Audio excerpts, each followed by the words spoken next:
আরও রোহিঙ্গাকে আশ্রয় দিতে বাংলাদেশকে অনুরোধ, জাতিসংঘের লিখিত প্রস্তাব ছাড়া করিডোর হুমকি, বলছেন বিশ্লেষকরা। এলজিইডির প্রধান কার্যালয় সহ ৩৬ অধিদপ্তরে দুদকের অভিযান, মিলছে দুর্নীতির প্রমাণ, পুতুলের গুলশানের ফ্ল্যাট জব্দ। জাতীয় নির্বাচনের পরিবেশ নিশ্চিত, আইন শৃঙ্খলা বাহিনী ও সরকারের সর্বোচ্চ দায়িত্ব, পুলিশ সপ্তাহ উদ্বোধনে প্রধান উপদেষ্টা। মে মাসের প্রথম সপ্তাহে বেশিরভাগ জেলায় বজ্রসহ বৃষ্টি ও ঝড়ের পূর্বাভাস, প্রাণহানি বাড়ার শঙ্কা, জনসচেতনতায় গুরুত্বারোপ। কুষ্টিয়ায় বেড়েই চলেছে অবৈধ যানবাহনের দৌরাত্ম্য, মরণ ফাঁদ জেলার সড়ক মহাসড়ক, প্রশাসনের ভূমিকা নিয়ে প্রশ্ন।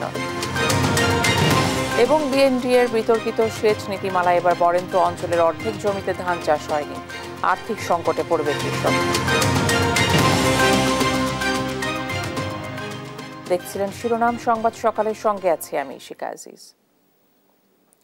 জাতিসংঘ নিরাপত্তা পরিষদের লিখিত সিদ্ধান্ত ছাড়া আরাকানে মানবিক করিডোর দিলে তা দেশের নিরাপত্তার জন্য হুমকি হতে পারে বলে মনে করছেন নিরাপত্তা ও কূটনৈতিক বিশ্লেষকরা।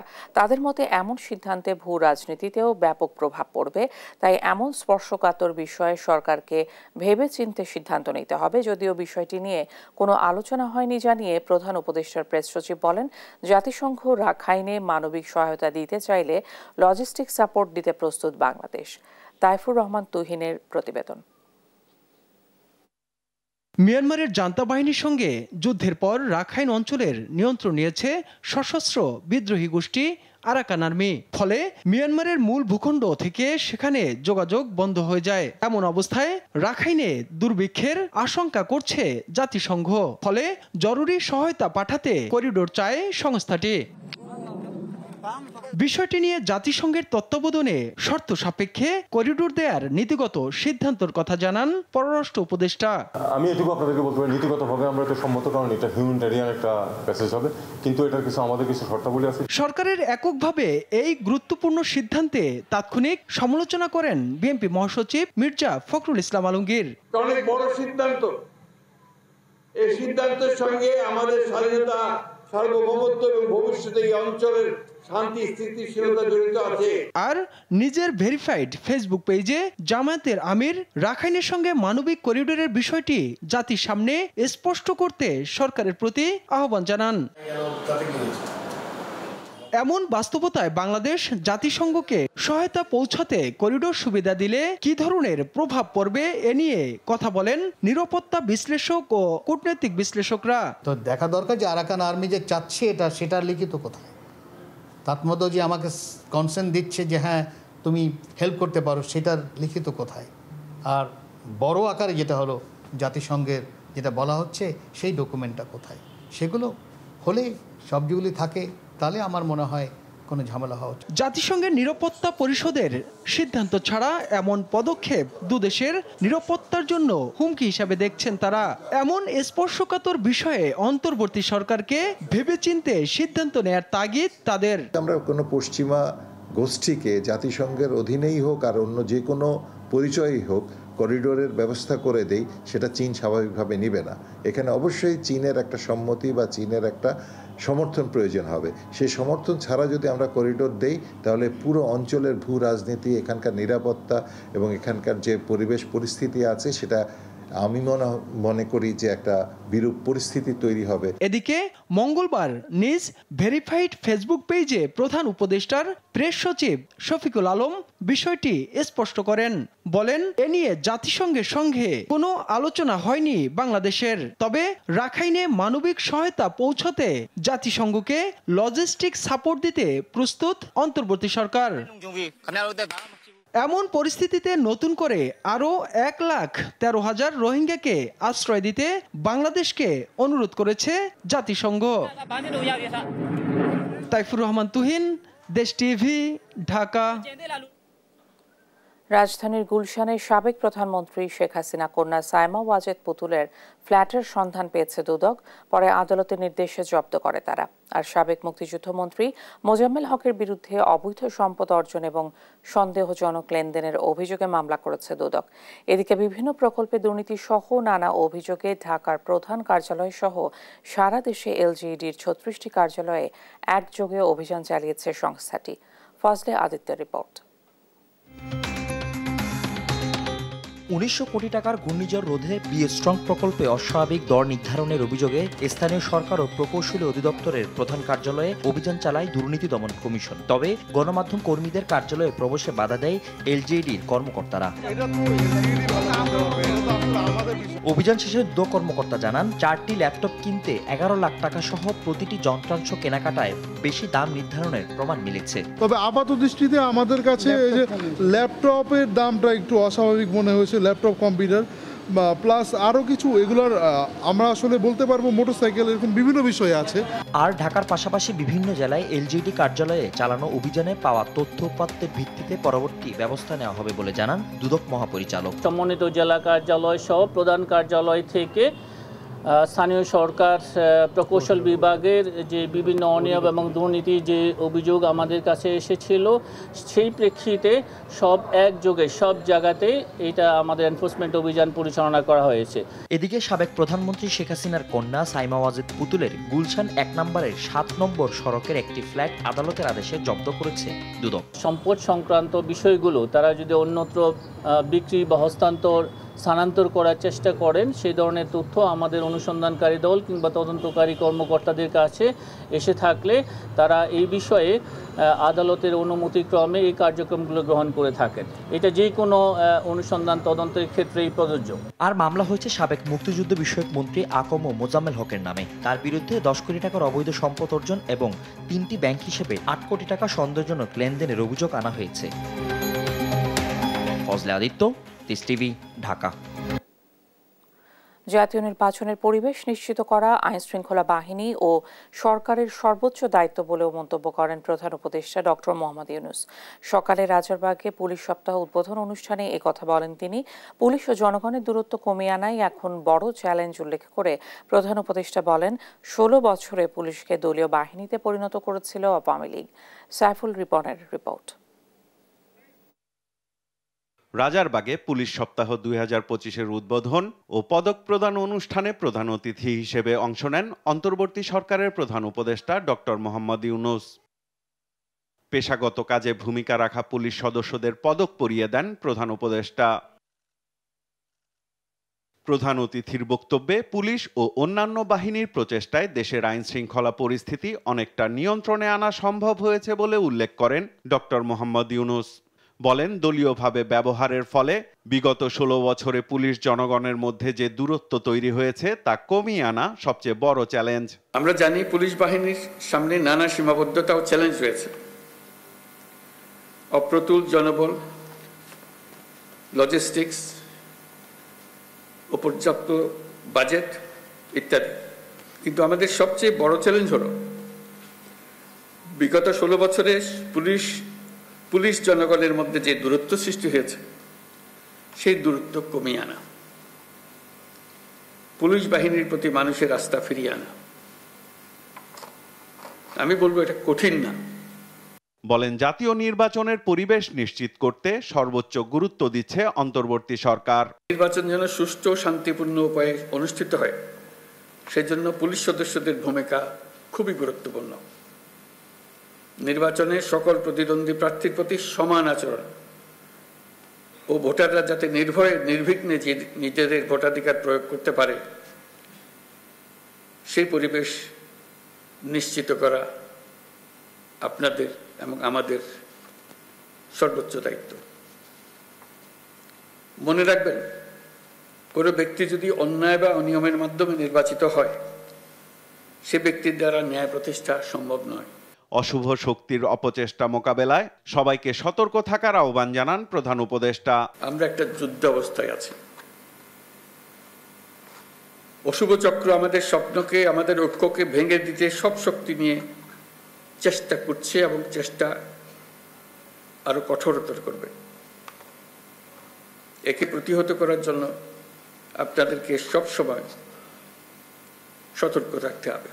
দেশের মানুষ নারীর প্রতি সহিংসতার বিরুদ্ধে পুলিশকে শক্তিশালী অবস্থায় দেখতে চায় উল্লেখ করে প্রধান উপদেষ্টা বলেন, দেশের জনগণের সাথে পুলিশের সম্পর্কই নির্ধারণ করে আমরা সভ্যতার কোন স্তরে আছি।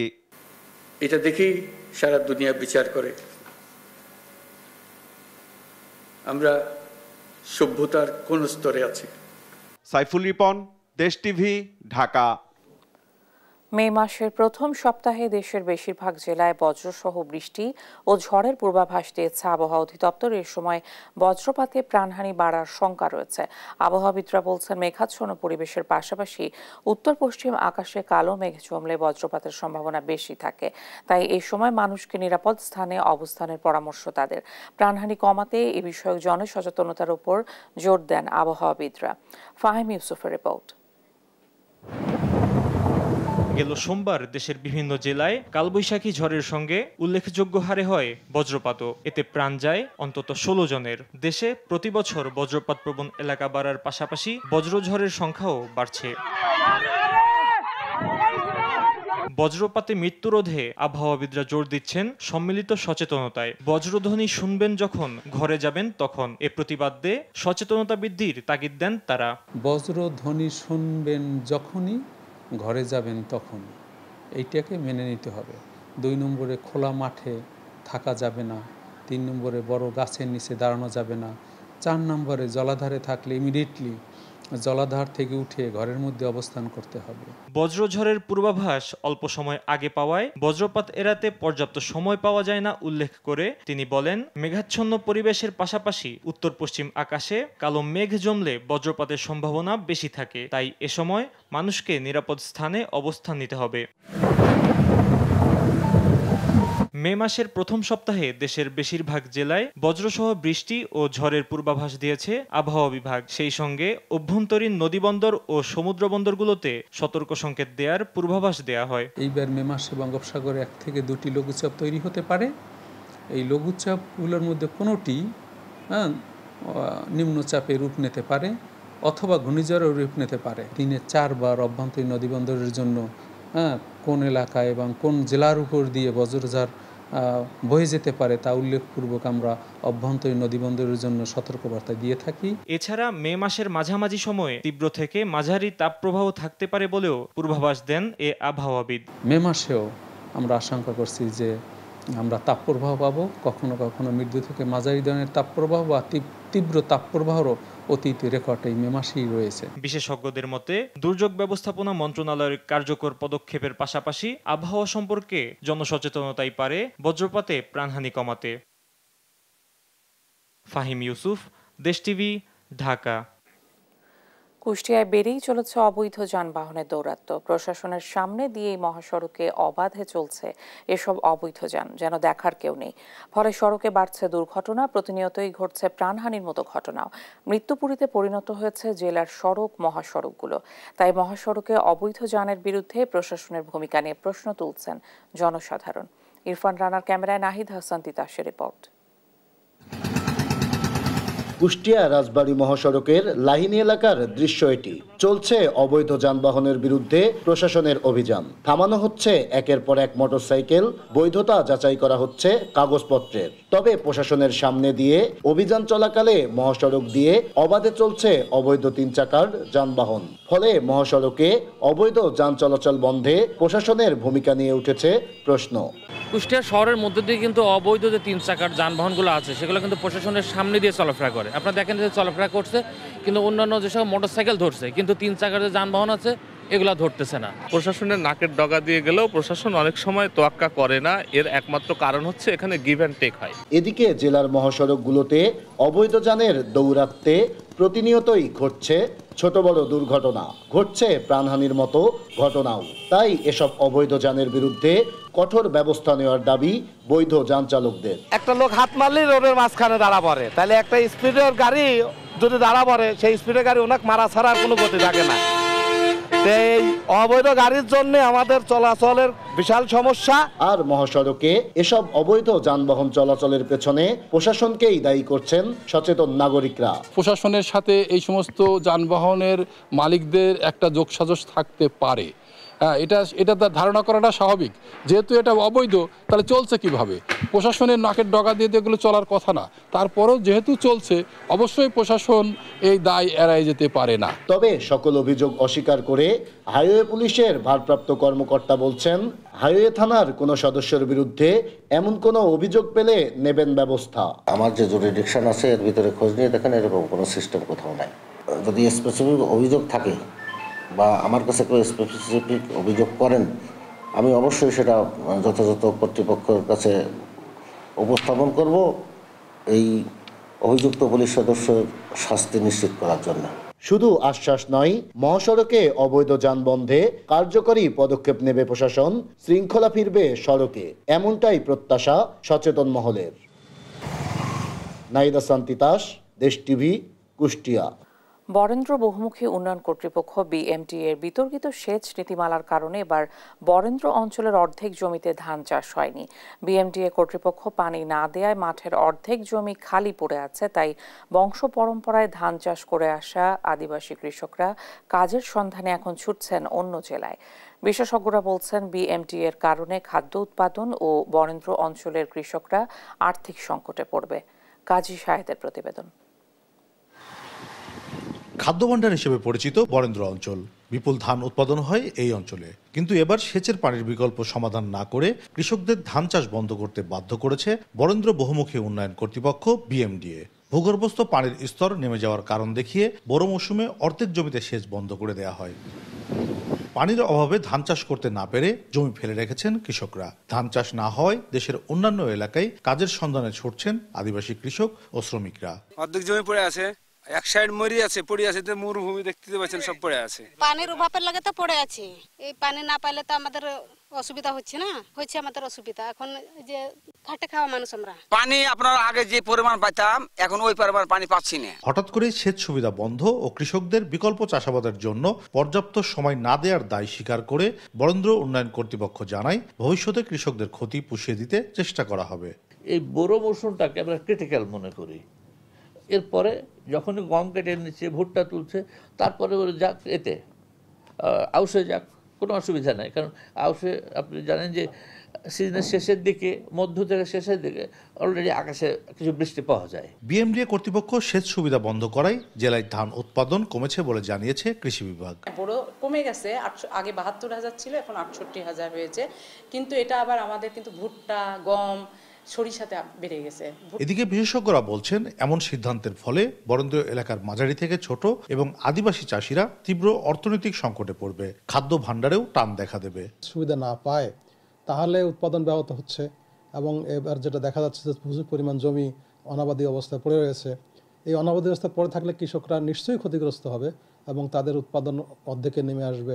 যারা আদিবাসী, যারা শুধু বড় চাষের উপরেই ভিত্তি করে, তাদের বেশি জমিও নাই, হয় বর্গা করে অথবা বিভিন্নভাবে এই জমি তারা ছোট্ট অল্প পরিসরে করে বড় আবাদ করে। তো এই বড় ধানের যদি সেচ না দেওয়া হয় তাহলে প্রোডাকশন ধানের চিটা হয়ে যাবে। চেয়ারম্যানের একক সিদ্ধান্তে ও বোর্ড সভায় অনুমোদন ছাড়াই নতুন সেচ নীতিমালা মাঠ পর্যায়ে বাস্তবায়ন শুরু করেছে বিএমডিএ, যার নেতিবাচক প্রভাব পড়তে শুরু করেছে ফসল উৎপাদনে। কাজী শাহেদ, দেশ টিভি, রাজশাহী। শিশু রোগীর সংখ্যা বাড়ছে নওগাঁ জেনারেল হাসপাতালে। এ নিয়ে বিস্তারিত জানাতে যুক্ত হচ্ছেন সহকর্মী কাজী কামাল হোসেন। কামাল, এর কারণ কি বলছে কর্তৃপক্ষ, হাসপাতাল কর্তৃপক্ষ, বিস্তারিত জানাবেন। ইশিকা, আমি এখন দাঁড়িয়ে আছি নওগাঁ ২৫০ শয্যার আধুনিক জেনারেল হাসপাতালের শিশু ওয়ার্ডে। এইখানে বেশ রোগীর চাপ হিমশিম খাওয়ার জন্য মূলত এটা একটা বারান্দা, এই বারান্দায় নতুন করে সংযোজিত হয়েছে, কিছু বেড দেওয়া হয়েছে। মূলত নওগাঁয় হঠাৎ করে প্রচণ্ড তাপদাহের পরে হঠাৎ করে রাতের বেলা ঠান্ডা এবং দিনে কিছুটা ঠান্ডা পড়ছে, আবার গরম পড়ছে। মূলত আবহাওয়ার কারণে হঠাৎ করে বেড়েছে শিশু রোগী, বিশেষ করে ডায়রিয়া, পাতলা পায়খানা এবং সর্দি জ্বরজনিত রোগীর সংখ্যা ব্যাপক হারে বেড়েছে নওগাঁয়। আমি এখন যেই ওয়ার্ডে দাঁড়িয়ে আছি, ৫ তলার শিশু ওয়ার্ডে, এই ওয়ার্ডটাতে আমি গত সপ্তাহে যখন লাইভ করেছিলাম তখন এই সকল ওয়ার্ডে কোনো বেড ছিল না। এখানকার অধিকাংশ শিশু রোগীরা এই মেঝেতে ফ্লোরিং করে রাখতে হয়েছে এবং এইখানে চিকিৎসা দেওয়া হয়েছে। এবং এক সপ্তাহের ব্যবধানে মোটামুটি এই বারান্দাগুলোতে নতুন নতুন বেড সৃষ্টি করা হয়েছে এবং এই বেডে রেখে চিকিৎসা দেওয়া হচ্ছে। আজকে আপনাকে যদি আমি রোগীর কথা বলি, নওগাঁয় আজকে প্রায় ৬৫ জন রোগী, শিশু রোগী এই ওয়ার্ডে ভর্তি আছে। এর মধ্যে ডায়রিয়া রোগী আছে ২১ জন, এছাড়া নিউমোনিয়া আছে ২ জন, জ্বর এবং বমির রোগী আছে ১৮ জন, অন্যান্য রোগী আছে প্রায় ১০ জন। প্রতিদিন গড়ে প্রায় ৩০ থেকে ৩৫ জন রোগী এখানে ভর্তি হচ্ছে এবং ৩০ থেকে ৩৫ জন রোগী এখান থেকে ছাড়পত্র নিয়ে চলে যাচ্ছে। আমি এখানকার সিনিয়র স্টাফ নার্স সীমার সাথে কথা বলার চেষ্টা করবো, যে আমি তার কাছে জানতে চাইবো যে আসলে এখানে কোন ধরনের রোগী এখানে আসলে ভর্তি হচ্ছে এবং কেন আসলে ভর্তি হচ্ছে। আমি Usama Seema Khatun, senior staff nurse, 250 general হাসপাতাল নওগাঁ। এখানে সাধারণত ডায়রিয়া জনিত রোগী এবং জ্বরের রোগী, নিউমোনিয়ার রোগী বেশি ভর্তি হচ্ছে। কারণ এই যে দিনের বেলা প্রচণ্ড গরম, রাত্রের বেলা একটু শীত পড়তেছে, আবার দিনের বেলা অনেক সময় দেখা যাচ্ছে শীত পড়তেছে। এই বৈরী আবহাওয়ার কারণে আসলে ডায়রিয়ার রোগীগুলো বেড়ে যাচ্ছে বেশি। আর আমাদের বেড সংখ্যা অনেক কম ছিল, আমরা নতুন করে আবার বেড সংযোগ করেছি এবং আমাদের জনবল একটু কম থাকার কারণে রোগীদের যে বাড়তি চাপ এটা সামাল দিতে আমাদের অনেক কষ্ট হচ্ছে। আচ্ছা, আমি জানতে চাইবো কি চিকিৎসা দিচ্ছেন, এদের জন্য কি চিকিৎসা দেওয়া হচ্ছে? আমরা সাধারণত ডায়রিয়া রোগীদের জন্য কলেরার স্যালাইনটা দেওয়া হচ্ছে, ওআরএসটা খাওয়ানো হচ্ছে। অনেক সময় যেগুলো রোগী খুব বেশি খারাপ হয়ে আসতেছে তাদের ক্ষেত্রে অ্যান্টিবায়োটিক ইনজেকশন ব্যবহার করা হচ্ছে। আর আমরা রোগীরা যখন আসতেছে তাদেরকে আমরা অনেক কাউন্সিলিং করতেছি যেন তারা পরিষ্কার পরিচ্ছন্ন থাকে, খাবার খাওয়ার আগে হাতটা ধোয় এবং টয়লেটে যাওয়ার পরে যে টয়লেট থেকে বের হবে তখন যেন সাবান দিয়ে হাত পরিষ্কার করে এবং বাচ্চাদের প্রচুর পরিমাণে তরল খাবার খাওয়ানো হয় এবং সেগুলো যেন বাসায় রান্না করা খাবার হয়। ইশিকা, আপনি শুনছিলেন একজন সিনিয়র স্টাফ নার্সের কিছু পরামর্শ উনি দিচ্ছিলেন। নওগাঁয় মূলত হঠাৎ করে এই রোগী বৃদ্ধির কারণেই মূলত এখানে বেড সংকটের সৃষ্টি হয়েছিল এবং এই প্রেক্ষিতে আমরা গত সপ্তাহে লাইভ করেছিলাম এবং তত্ত্বাবধায়কের সাথে কথা বলেছিলাম। উনি আমাদের কথা দিয়েছিলেন এবং এক সপ্তাহের মধ্যে মোটামুটি এই প্রত্যেকটা বারান্দা থেকে শুরু করে শিশু ওয়ার্ডের প্রতিটি শিশু যেন বেড পায় তার ব্যবস্থা উনি করে দিয়েছেন। নওগাঁর আধুনিক সদর হাসপাতাল থেকে মোটামুটি এমনটি ছিল আমার কাছে সর্বশেষ তথ্য। ইশিকা। কামাল, অনেক ধন্যবাদ আপনাকে। নওগাঁয় বেড়েছে শিশু রোগীর সংখ্যা, সর্বশেষ তথ্য জানছিলাম সহকর্মীর কাছে।